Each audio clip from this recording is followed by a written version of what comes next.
Hello everyone. सो आपका अवनीश वर्मा दोबारा से आपके साथ गुफ्तगू करने आ गया है। आज बड़ा मन कर रहा है, पता नहीं क्यों कर रहा है, बट मुझे लगा कि अपने भाई लोगों से फिर से मिलता हूँ। और आज एक ऐसा टॉपिक मन में आया जो लगा कि आज आप लोगों के साथ शेयर करता हूँ। कई बच्चों की तैयारी चलती है, कॉम्पिटिटिव एग्ज़ाम होते हैं, तो वो सोचते होंगे कि यार मेरा सिलेक्शन क्यों नहीं होता है।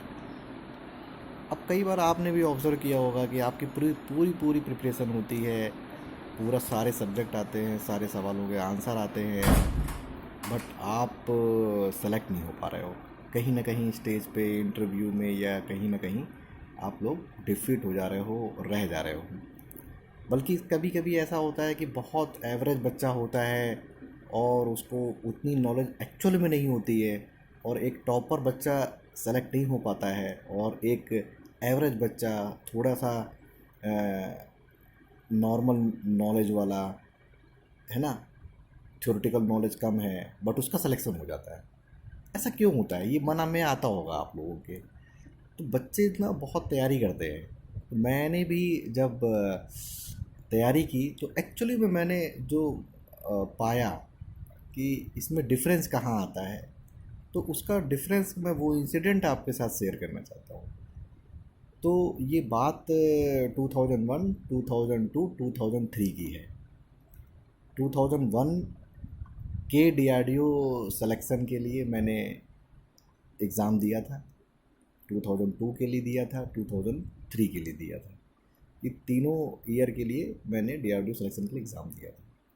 तो मेरे तीनों ईयर में रिटर्न तो क्लियर हो गया, कोई दिक्कत नहीं है।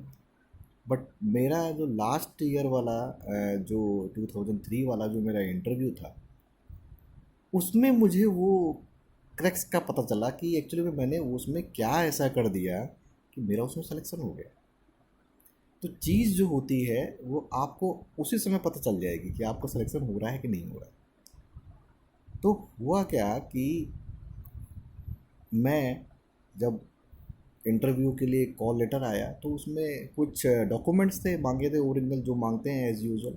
उसके बाद उन्होंने सेकंड पेज पे ये दो लाइनें डाली हुई थी कि आपको अपना बीटेक का प्रोजेक्ट लेके आना है, प्रोजेक्ट फाइल लेके आनी है। फिर उन्होंने बहुत सारी चीज़ें लिखी कि आपका अपॉइंटमेंट रहेगा, प्री रिपोर्टिंग रहेगी, ये वो तो दुनिया भर की चीज़ें। अब पहुंच गए वही वहाँ पे। अब हुआ क्या कि मैंने वो ऊपर की वो प्रोजेक्ट वाली फ़ाइल को लाना मिस कर दिया, मैंने ध्यान ही नहीं दिया, मैंने छूट गई वो मेरे से। मैंने उस लाइन को पढ़ा ही नहीं एक्चुअली में। फिर जब मैं वहाँ पहुँचा तो डॉक्यूमेंट चेक कराए, ये चेक कराए, और फिर मैं जस्ट बैठा हुआ था तो मैंने देखा काफ़ी बच्चों के हाथ में डॉक्यूमेंट्स भी हैं और फाइल भी है। तो मैंने उनसे पूछा यार फाइल मांगी थी क्या? तो उन्होंने कहा हाँ यार ये देखो लिखा हुआ है कॉल लेटर पे। अब मैं यार सोचा कि यार मेरे पास तो फाइल नहीं है। अब मैं अंदर गया, मेरा नंबर आया, मैं अंदर गया, चेयरपर्सन बैठे थे, उस मुझे इंसिडेंट आज भी याद आ रहा है। वहाँ पे चेयरपर्सन चेयरपर्सन और उसके साथ 2+2 5, टोटल 5 लोग का पैनल था। और उसमें बैठते ही चेयरपर्सन ने मुझसे पूछा कि आपकी प्रोजेक्ट फाइल कहाँ है। अब मेरे दिमाग में पहले से ही पता था कि यार मैं कुछ गलती तो करके आया हूँ, बट मैंने उनको, मेरे माइंड में ऐसा आंसर आया कि मैंने उनसे कहा कि सर मैंने उसको लाने की ज़रूरत नहीं समझी। फिर उन्होंने कहा ऐसा क्यों, हमने तो लिखा हुआ था। तो मैंने उनको समझाया कि मेरा जो बीटेक का प्रोजेक्ट था वो बहुत स्मॉल लेवल पे था और बहुत मतलब ब्रॉड नहीं था, और उसी का डेप्थ वर्जन मैं एमटेक में कर रहा हूँ, मास्टर्स में कर रहा हूँ। तो मुझे लगा कि कुछ भी पूछना है तो आपको मेरी एमटेक से आप पूछ सकते हो, मुझे कोई दिक्कत नहीं है, उसमें मेरा सिमिलर ही है। तो मेरे वो आंसर से बहुत ज़्यादा मैं कन्विंस नहीं हुआ, बट मेरे मुंह से निकला तो मैंने बोल दिया उसको, मैंने अपनी ही बातों को काटा नहीं। एक बार जो बोल दिया। तो कन्विंस नहीं हुआ, खैर उसने कैरी ऑन किया क्योंकि चेयरपर्सन था तो वो उसका काम था कि उसको कैरी ऑन करना ही था इंटरव्यू को। फिर उसने एक पर्सन को दिया। तो मैंने फिर वो चारों पैनल के जो जो भी प्रोफेसर्स थे और जो भी साइंटिस्ट थे उनको मैंने उनका पूरा कॉन्फिडेंस से आंसर दिया। अच्छा, देते देते ऐसा हुआ कि एक बार उनमें एक बंदे ने मुझे घुमाने का कोशिश किया। तो बट वो मुझे इतना कॉन्फिडेंस आ रहा था कि मुझे मतलब आंसर अपने आप ही माइंड में क्लिक हो रहे थे, और मैं अड़ गया कि नहीं, इसका सर आंसर यही है, इसमें चाहे जो कर लो आप, इसका आंसर यही है। सो फिर वो मेरे से काफ़ी लास्ट में मतलब सेटिस्फाइड रहे।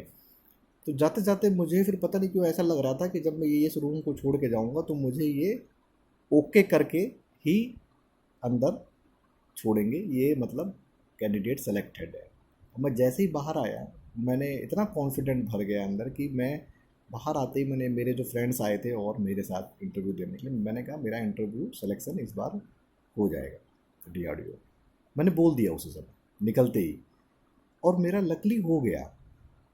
तो मेरे मैंने ये पाया उस जो 10 to 15 मिनट का जो टाइम है, वो एक्चुअली में क्या है कि जब आप किसी भी प्रिपरेशन कंपटीशन की प्रिपरेशन करते हो, तो जब तक आप ना उस पोजीशन को जीते नहीं हो, मतलब जब तक आप उस पोजीशन में अपने आप को डाल के इमेजिन नहीं करते हो कि how will behave you when you got selected, right, तब तक आप उस पोजीशन को पा नहीं सकते।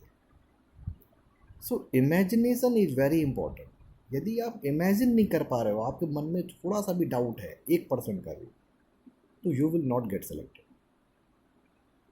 इसलिए डाउट मत करो, बिलीव करो, लाइफ जियो, उस कैरेक्टर को जियो, और आपका सिलेक्शन होगा। आप ये देखो कि उस कैरेक्टर को पाने के लिए आपको किन चीज़ों की नॉलेज होनी चाहिए। दैट्स इट, बस यही है क्रक्स, पूरा यही है, आपको यही करना है बस। तो आप ये मान के चलो, अपनी बंद आँखों से, जगते आँखों से अपने आप को इमेजिन करो कि आप उस पोस्ट को जी रहे हो, आज ही जी रहे हो, तभी सिलेक्शन होगा। ऐसा मुझे लगता है। करके देखिए, कर लेने के ज़्यादा कोई गलत तो है नहीं। ओके। सो यही मेरा जो कॉम्पिटिटिव माइंड वाले बच्चे हैं और प्रिपरेशन कर रहे हैं, उनके लिए थोड़ा सा एक गाइडेंस है। Thank you so much, and I am always available with all your comments, and I will provide suggestions on your comments. Thank you so much. Good night.